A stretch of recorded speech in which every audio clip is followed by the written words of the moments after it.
Bonsoir à tous, mesdames et messieurs. Merci de nous recevoir chez vous. Un seul titre à la une de ce journal. Gestion des fonds Covid-19.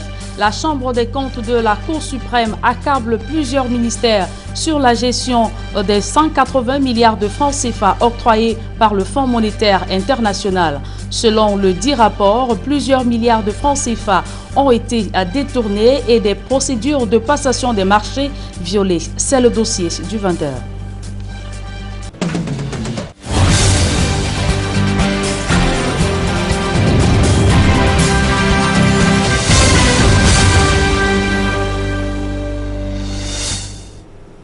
Une fois encore, bonsoir à tous, mesdames et messieurs. Merci de nous recevoir chez vous. La 49e édition de la Fête nationale de l'Unité se célèbre ce 20 mai. Une édition sans festivité officielle en raison de la pandémie de coronavirus. Le thème retenu cette année est Armée et Nation, ensemble pour relever les défis de la sécurité sanitaire et préserver la paix, la stabilité et la prospérité du Cameroun. Et malgré la suspension des festivités populaires en raison de la pandémie du Covid-19, je vous le disais, la fête de l'unité nationale n'est pas passée inaperçue dans la région de l'Ouest Cameroun. À Bafoussam, capitale régionale, les principales artères ont été pavoisées et des médailles décernées à certains fonctionnaires. On voit tout cela dans ce reportage de Robert Kenyé et Vivien Tonfak. La place des fêtes de Bafoussam est déserte. Conformément aux directives du gouvernement, la traditionnelle parade clôturant les manifestations liées à la fête nationale de l'unité n'est pas organisée. Cependant, les principales artères de la ville, pavoisées du drapeau national, rappellent que ce jour n'est pas comme les autres. Qui nous, n'est-ce pas, rappelle l'unité des deux Cameroun et qui aujourd'hui est une fête fortement célébrée par les Camerounais parce qu'ils sont attachés à l'unité de notre peuple. À défaut de manifestations populaires, cet acteur politique compte marquer la fête à sa manière. Nous sommes en période de Covid et cette période n'entache à rien cette fête. Les festivités seulement sont annulées, mais la fête est maintenue. Donc nous restons mobilisés et nous en parlons avec les nôtres de la symbolique. Ici, dans les services du gouverneur de la région de l'Ouest, 53 personnes reçoivent des médailles dans différents ordres nationaux. C'est une récompense, premièrement, qui me surprend.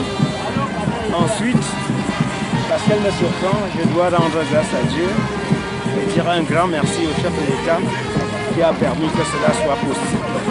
C'est une interpellation pour moi à travailler avec plus d'humilité, plus d'abnégation et plus de rigueur dans l'objectif bien compris de l'intérêt général, de l'intérêt de la structure à laquelle je suis en service. Pareille cérémonie se sont déroulées à Banjoun. Cette médaille a été signée, envoyée par le chef d'État lui-même.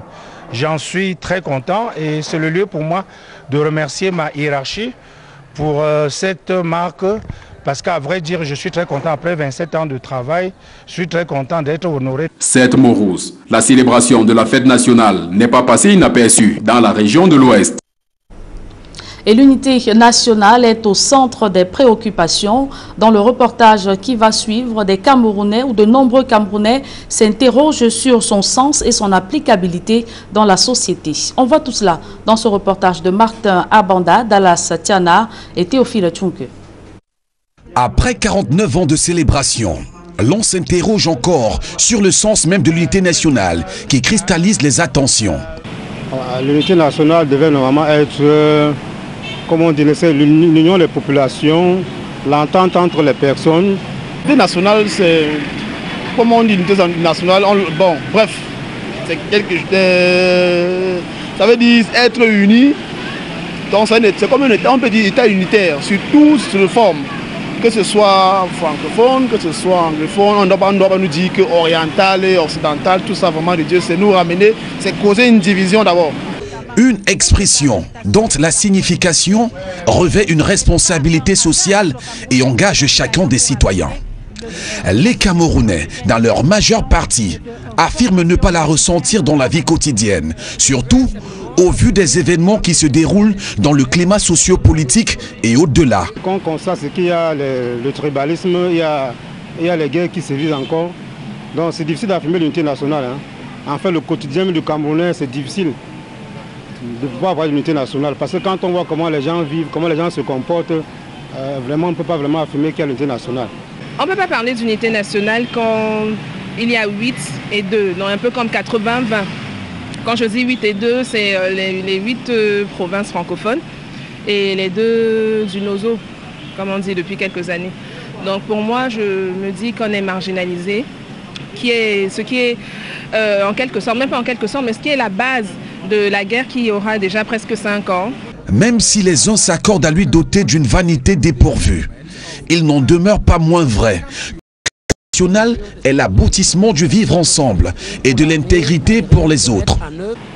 Pour l'unité nationale, je pourrais parler, c'est comme si on faisait une certaine forme d'éducation, comme il fallait encore rééduquer les Camerounais. Les apprendre ne serait-ce que déjà le civisme, lutter contre le tribalisme, et puis donner la chance à tous les Camerounais de pouvoir évoluer, que ce soit dans l'administration, que ce soit sur le privé, donner la chance à tous les Camerounais d'évoluer. Et par rapport au défilé qui n'a pas lieu, qu'est-ce que ça veut dire? Ça montre qu'il y a toujours le problème dans le gouvernement. Peut-être qu'il y a d'autres problèmes financiers, mais ça montre qu'il y a le problème dans le gouvernement. Si vous ne pensez pas que c'est la pandémie un peu qui vient rayer cette... Voilà. Il y a un peu de tout ça, la pandémie, mais qu'on le dise la vérité, qu'est-ce qui se passe au sein de l'État même, le chef d'État qu'on ne voit pas. Les Camerounais luttent contre les Camerounais, ils font la guerre, ils se tuent entre eux, ça c'est pas bien du tout. Malgré la pandémie à coronavirus ayant endigué la traditionnelle grande parade, des signaux d'une journée hors du commun et fériée sont manifestes. Pour le caractère aussi important que l'unité nationale traduit, il est d'une nécessité absolue de pouvoir la rétablir pour une vie harmonieuse et sereine pour l'ensemble des composantes sociales d'après l'opinion publique.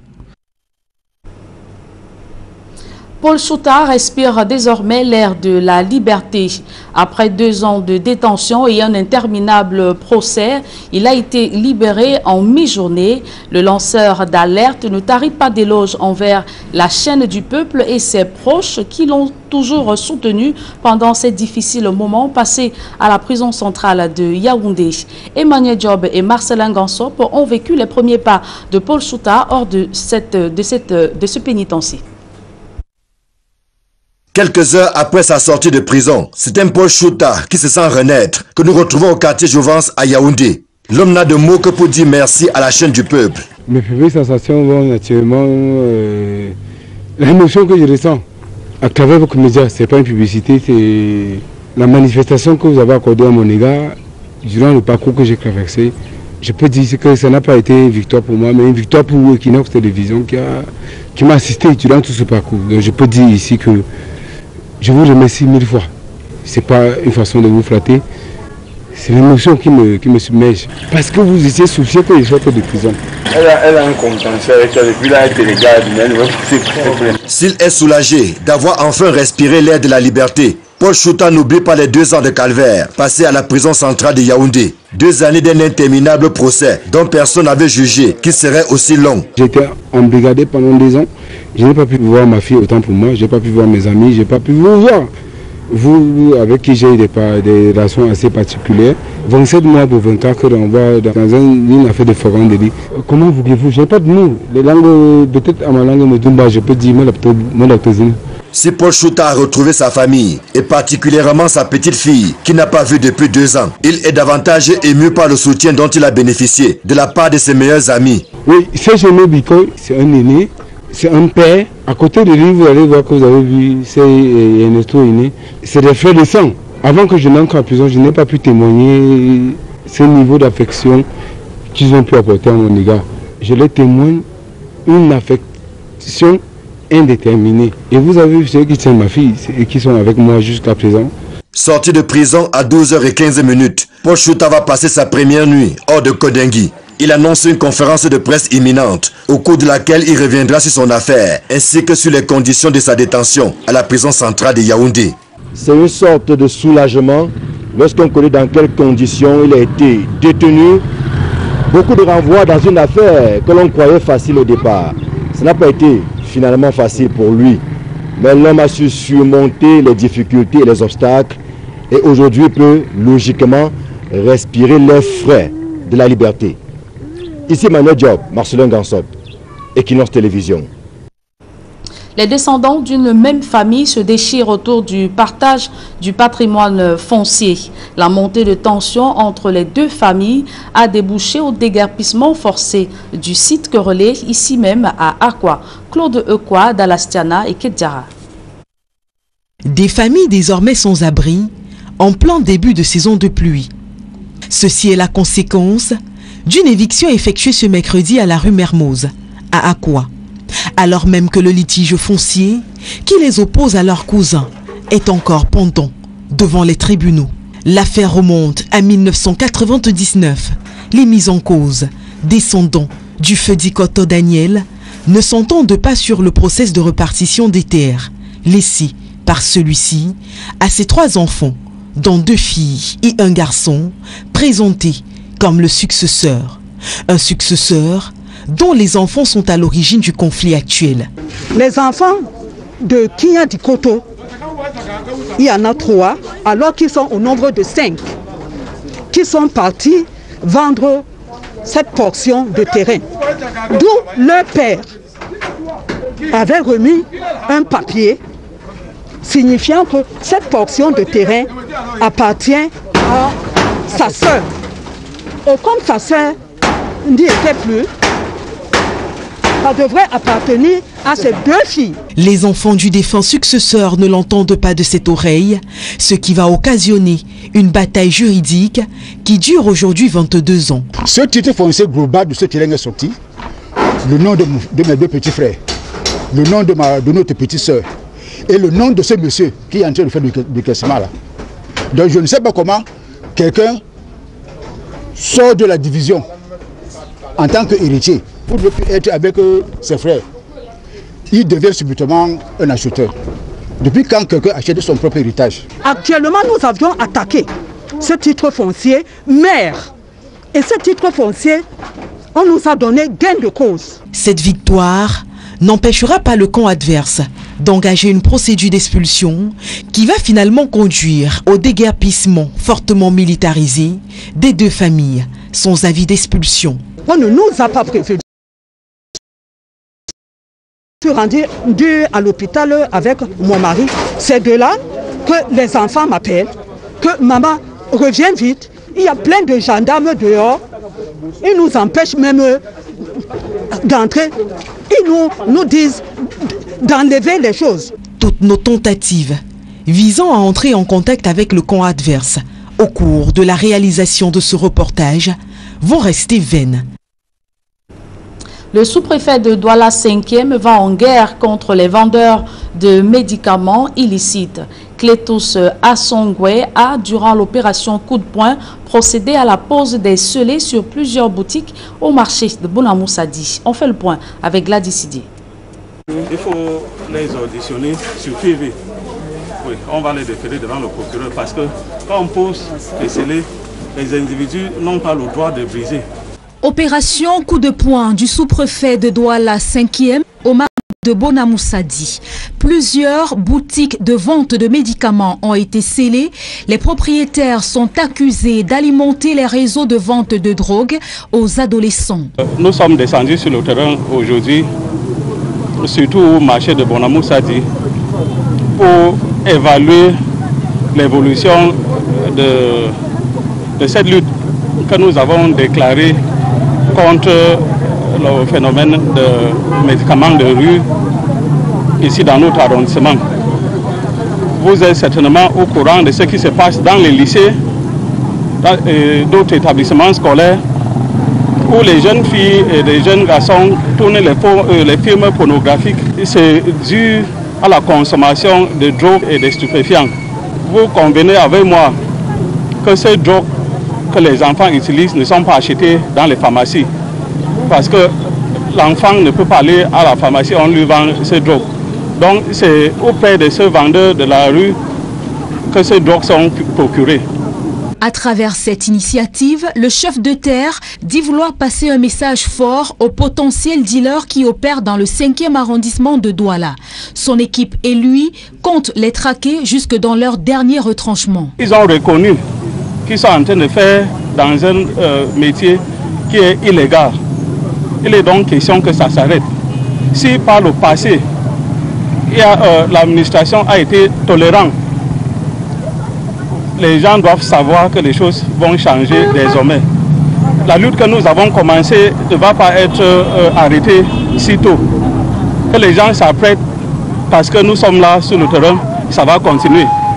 Nous avons identifié les boutiques, nous avons posé les scellés et tout à l'heure nous avons constaté que certains scellés ont été brisés. J'ai déjà donné l'ordre à ce que ces gens qui ont brisé les scellés soient interpellés et auditionné et présenté devant le procureur de la République. L'Ordre des pharmaciens du Cameroun, engagé dans ce combat avec les autorités administratives, invite les propriétaires des kiosques à médicaments qui pilulent dans les quartiers à se former afin d'avoir une bonne connaissance des produits qu'ils mettent à la disposition des populations. Qu'ils se légalisent parce qu'il y a des pharmacies qui ouvrent de façon légale et donc il y a des critères à remplir pour ouvrir une pharmacie. Donc, ils devraient donc se plier, se rapprocher de l'administration et voir s'ils remplissent les critères pour pouvoir ouvrir une pharmacie. C'est très important qu'ils le fassent parce que le médicament de la rue, comme on l'a dit, est toxique. On ne sait pas comment ces médicaments sont conservés. La sécurité du médicament n'est pas assurée.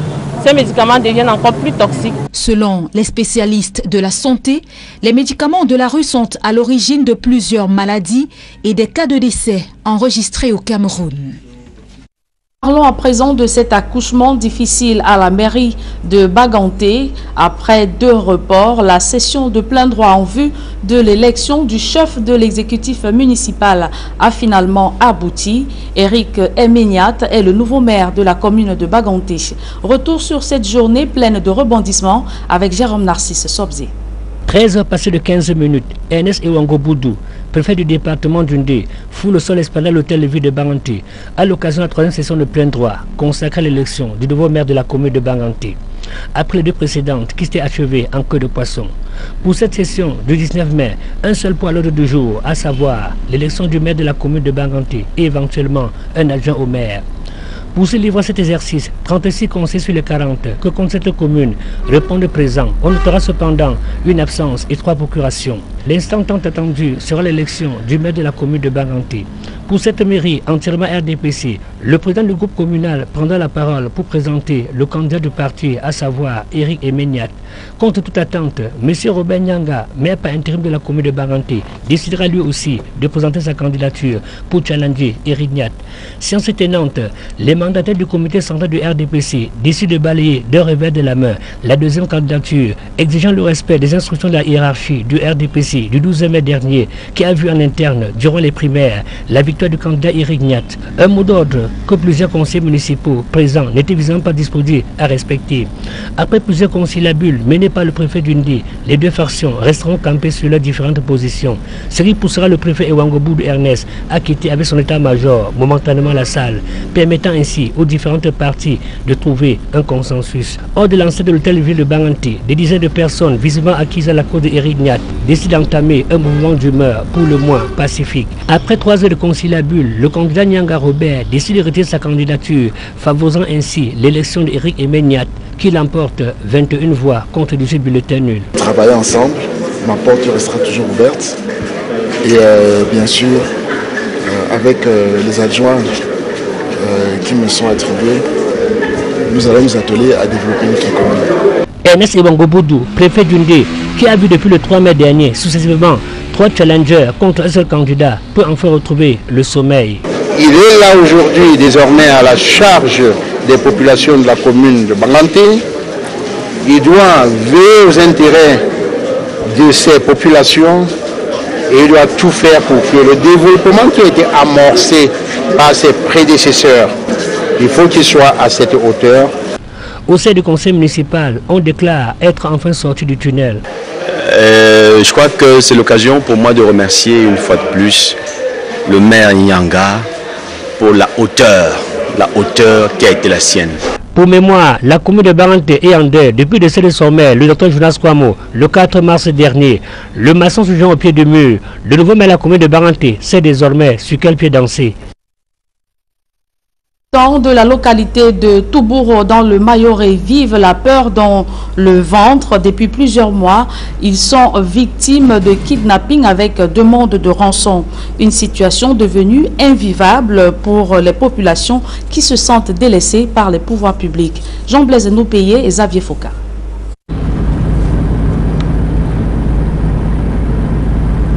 Les localités de Golombali et de Mayunda dans l'arrondissement de Toubouro, département du Mayoré.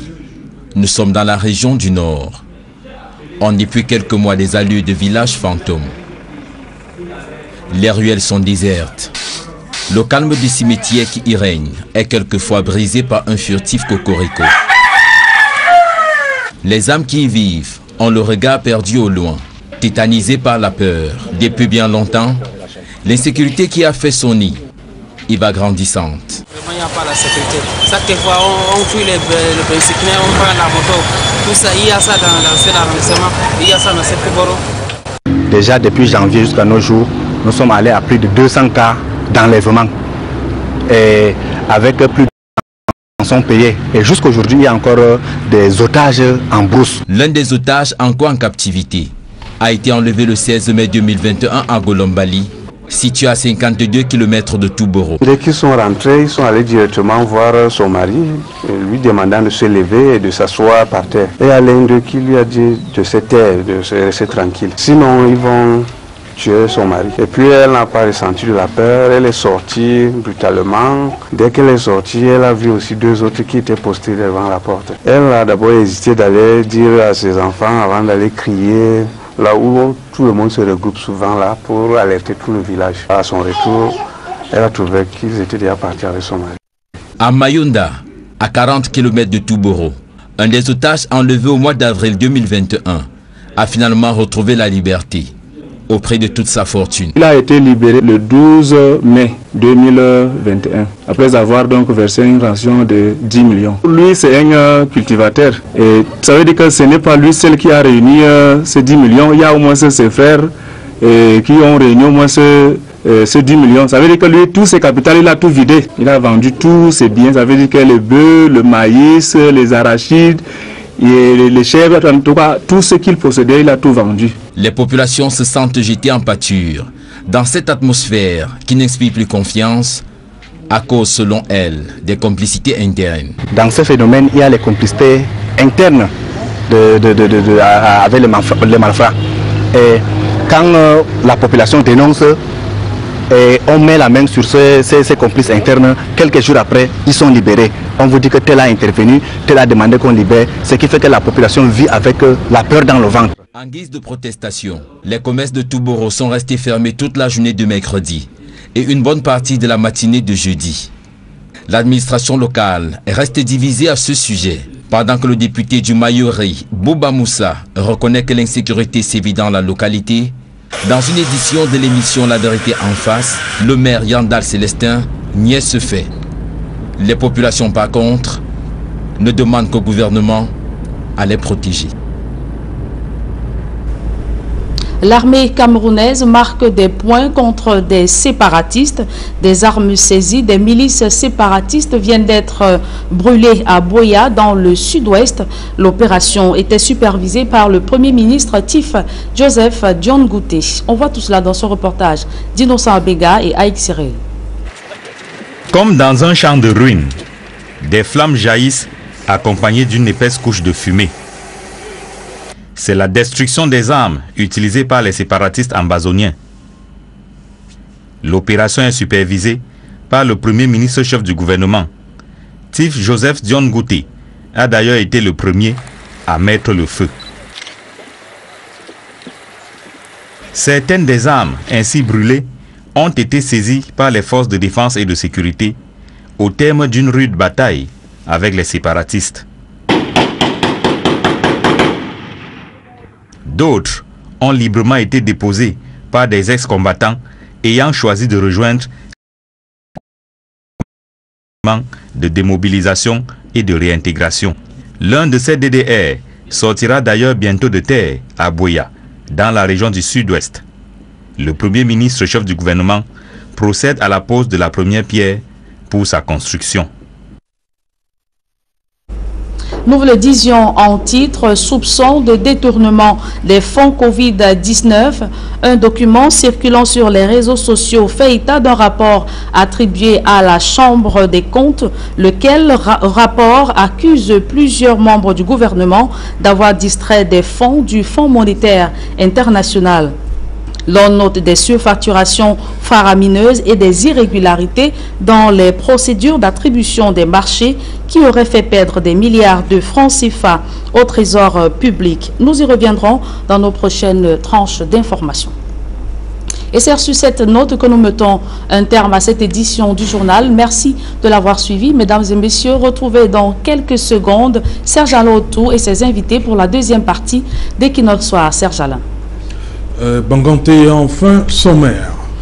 Il faut le dire, c'est un dénouement heureux à Baganté dans le département du Ndé. Eric Aimé Ignat est le nouveau maire de la commune de Baganté après 2 reports de la session de plein droit visant à l'élection du chef de cet exécutif municipal. Il faut le rappeler, il a été élu avec 22 voix contre 18 bulletins nuls. Serge Alain. Voilà, madame, monsieur, c'est l'essentiel. L'Equinoxe Soir, deuxième partie. Bonne soirée à vous, Julien Berthe Bissaye. Très bonne soirée à vous, Serge Alain. Bonne fête de l'unité nationale, Julien Berthe Bissaye. Meilleur à vous. Voilà. Rendez-vous à très bientôt, Julien Berthe. Hein? À très bientôt. Voilà. Madame, monsieur, dans un instant, la suite. Equinoxe Soir.